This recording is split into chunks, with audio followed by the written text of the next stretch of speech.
Всем привет! С вами Вика. И давайте посмотрим новый расклад Таро для мужчин. Почему же ее сжирает тоска?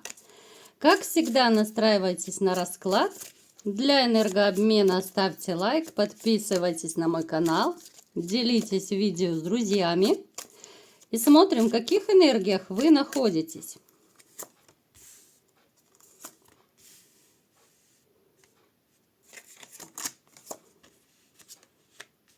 Вот знаете, уже который раз проигрывается ситуация, что как будто вам хочется куда-то умчаться, просто куда глаза глядят. Вот знаете, настолько вы устали от тех проблем, от тех забот, от тех стрессов и переживаний, которые у вас через всю жизнь вас как будто преследуют, да? Здесь проигрывается не одна ситуация, в которой вы очень сильно переживали. Это может касаться и личной жизни. У кого-то было несколько разводов, допустим. У кого-то были трагические, там, я не знаю, допустим, потеря очень близких людей, да? У каждого по-своему проиграется, но вы настолько устали от этих всех стрессов, от переживаний. Хочется уже каких-то перемен, да, естественно, перемен к лучшему. Но пока вот я не вижу ни вашего такого внутреннего состояния, да, вот нет вашей готовности к будущему, нет готовности к каким-то переменам. Есть такое, ну, скорее упадническое настроение, есть какая-то апатия, у кого-то может проиграться депрессия. Особенно это касается тех, у кого, может быть, свежий развод был, да, вот недавно вы потеряли, допустим, близкого человека, который ушел на небеса. Ну, то есть у каждого может проиграться по-разному. Здесь ситуация какой-то внутренней потерянности. Напишите в комментариях, у кого есть такая ситуация. Да, мы, конечно же, помним про общий расклад. У кого-то больше, у кого-то меньше может срезонировать. Но все же, смотрим, что дальше. Смотрите, вы человек, который... Вот внутренне вы человек, даже я бы сказала, в чем-то наивный. Несмотря на то, что, казалось бы, вы мужчина, вы серьезный мужчина, да, вы можете порой принимать такие радикальные решения, вы можете, ну, сиюминутно, да, вот даже не советоваться ни с кем, принимать какие-то важные решения. Вот бывала порой у вас такая ситуация, но тем не менее вот в душе есть какая-то наивность, есть некая доверчивость к людям, да. Вот настолько это идет вот именно из вашей глубины души. Вы человек, который очень так, ну, бережно, что ли, относитесь к деньгам. Вы никак не будете направо и налево расточать свои кровно заработанные деньги, да, потому что у кого-то может проиграться, они очень тяжело давались, да. Это может быть, допустим, тот же тяжелый физический труд. У кого-то, пусть даже если это не физический труд, ну, то есть легко вам деньги по жизни не даются. Поэтому вы привыкли очень так, знаете, рационально подходить к тратам денег. Вы всегда продумываете, просчитываете, что купить сначала, что купить потом, да, то есть есть некие приоритеты в ваших покупках, что более такое необходимое на первый момент. Вы очень не любите расточительных людей. В вашем окружении есть, возможно, это либо же и родственники, да, кто-то, либо из друзей может кто-то быть. Ну, такой товарищ, который сею-вею, да, скажем так, не очень серьезный, который деньги может трынкать направо и налево, и потом окажется в скором времени гол как сокол. Есть такой товарищ, и, возможно, даже он периодически вас, ну так, подначивает, да, пытается, может быть, сказать, да вот сколько той жизни, да, съезди куда-то, да, купи это, купи то, да, потрать. Но вы особо не ведетесь на такие вот разговоры, уговоры. Далее, давайте смотреть, что же еще происходит в вашей жизни. Могут у некоторых из вас проигрываться творческие способности. Это способность, допустим, к рисованию. Может быть, вы умеете играть на каком-то музыкальном инструменте, там, я не знаю, лепка и так далее. То есть множество разных видов есть, да, творчества. Но я вам скажу, что даже, возможно, на досуге вот вы как-то отвлекаетесь, да, вот есть у вас хобби, в том числе с помощью этого творчества. Кто-то рисует, да, кто-то там еще что-то делает, может быть, лобзиком пиляете, там, я не знаю. В общем, это есть такая некая отдушина в вашей жизни. Далее. Могут также проигрываться, ну, как сказать, не то чтобы это любовь, но увлеченность к медитациям, да, вот какие-то методики такие медитативные, чтобы расслабиться, чтобы, как говорится, отвлечься немножечко от ваших проблем, которые вам не дают покоя. Есть наклонности, кстати, и, ну, такой повышенный интерес к тем же картам Таро. Есть интерес к эзотерике, к психологии, возможно, да, вот именно вот это ваша жизнь, в которой вы сейчас пребываете, ну, можно назвать жизнь одиночки. Да, конечно же, вы пребываете в социуме, понятное дело, что вы общаетесь, да, вы работаете, вы куда-то ходите, но в душе вы одиночка. Напишите в комментариях, у кого это резонирует, так это или нет. Вы, конечно же, раньше этим всем не увлекались, потому что раньше у вас была абсолютно другая жизнь. Вам было не до Таро, вам было не до эзотерики, жизнь кипела, бурлила. Сейчас, ну, я бы сказала, что много чего стало по-другому, много чего стало не так, как было раньше. Вы по своей натуре еще такой, ну, добытчик. Настоящий мужчина – это добытчик в первую очередь, да? Мужчина надежный, мужчина, который всегда может обеспечить, ну, свою семью, да, жильем, пропитанием и так далее. Вы всегда как-то вот все домой, все домой. Вы настолько вот, ну, то ли это от воспитания еще от вашего идет, настолько такой вот семейный человек. Я вам скажу, что вот это ваше одиночество, оно ведь вас особо не радует. Оно не радует, потому что вам не хватает той семейной атмосферы, которую вы так любите, к которой вы так привыкли. Да, у некоторых может проиграться, что вы уже порой привыкаете к этому состоянию одиночества, кого-то оно может уже начать радовать. Особенно, я думаю, это может проиграться у тех, кто давненько разошелся.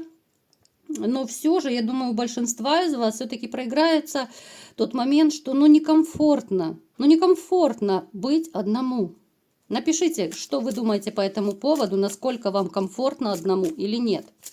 Я не вижу рядом женщины, которая могла бы, ну, как-то растопить вот, я не знаю, ваше сердце, что ли, которая могла бы вот вас сразить, покорить.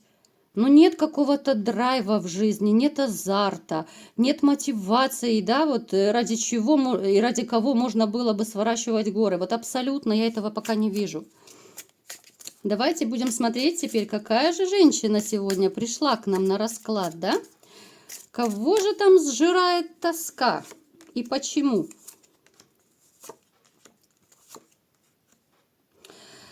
С этой женщиной у вас, конечно же, была любовь, ну, либо же отношения, семья, да, у кого как проиграется. Сейчас вы с ней не общаетесь, либо же это очень редкое общение. Женщина, которая очень агрессивно настроена, она вот эмоционально холодная. Обычно я таких женщин называю снежные королевы.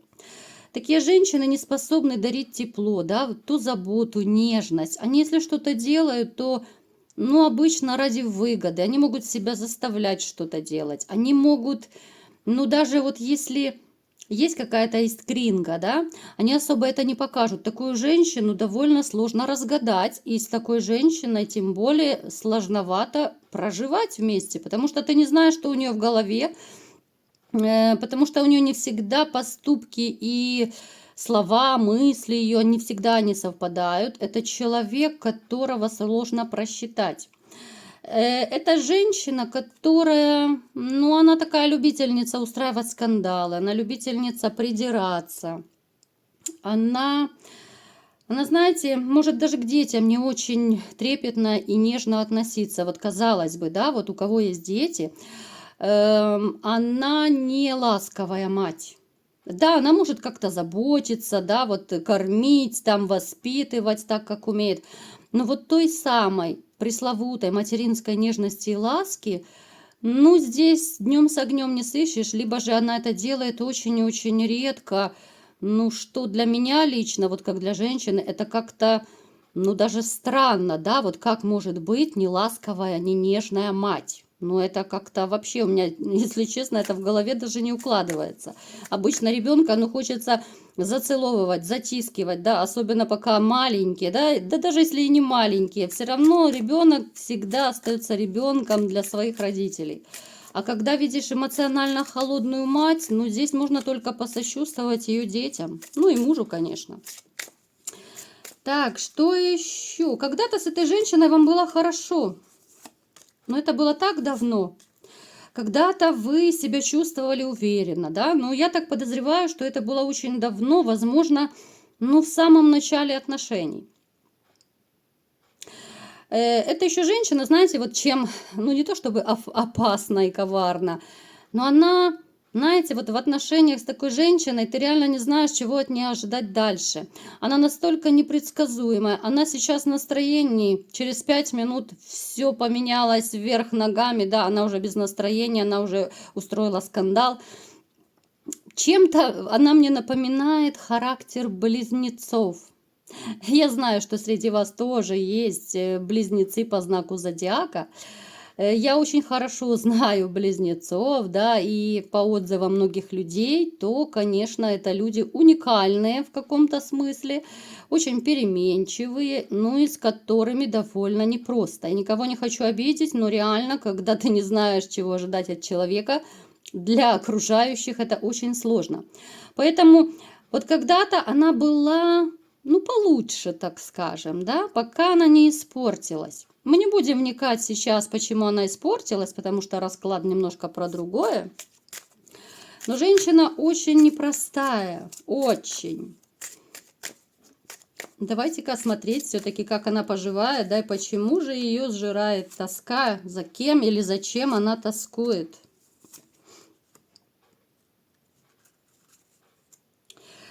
Женщина, которая, знаете, вот, она всегда мечтала о любви. Но когда она вот по жизни находила партнеров, и вас в том числе, да, потому что вы у нее не единственный партнер, она постоянно вот как будто в поиске любви. Вот она находит человека, да, вот с мужчиной она начинает отношения, ну, либо же даже вот семью она строит, в скорости она находит какие-то недовольства, какие-то придирки, да, и она такой же и осталась. Вот она находится в постоянном поиске, у нее постоянная нехватка любви. Давайте посмотрим, есть ли у нее сейчас вот какие-то отношения. Я не вижу у нее сейчас таких вот стабильных близких отношений. Периодически, да, у нее там какие-то романчики могут проскакивать, но это абсолютно не то, о чем она мечтает. У нее острая нехватка любви, еще раз повторяю. Это женщина, которая, вот она в душе глубоко несчастна, ее можно, в принципе, пожалеть. Я это говорю не потому, чтобы там кого-то разозлить, обидеть, да, что я прекрасно понимаю, что она вам сделала больно, но вот я сейчас ее разбираю именно как личность, отдельную личность, да. Здесь очень много внутренних проблем. Здесь проблемы начиная от комплексов, заканчивая низкой самооценкой, которую она всячески маскирует по жизни. Это женщина, которая всегда найдет к чему придраться, да, и вот у нее как-то мужчина не задерживается, поэтому она не может строить новые отношения вот даже после вас. Она этого, ну, не осознает. Я не могу сказать, что она склонна к самоанализу, там, да, что она делает какую-то работу над ошибками. Нет. Она не будет никогда себя винить, она скорее обвинит окружающих. Но то, что она ломала дрова в своей жизни и будет продолжать их ломать, это однозначно. Она в душе глубоко такой одинокий человек.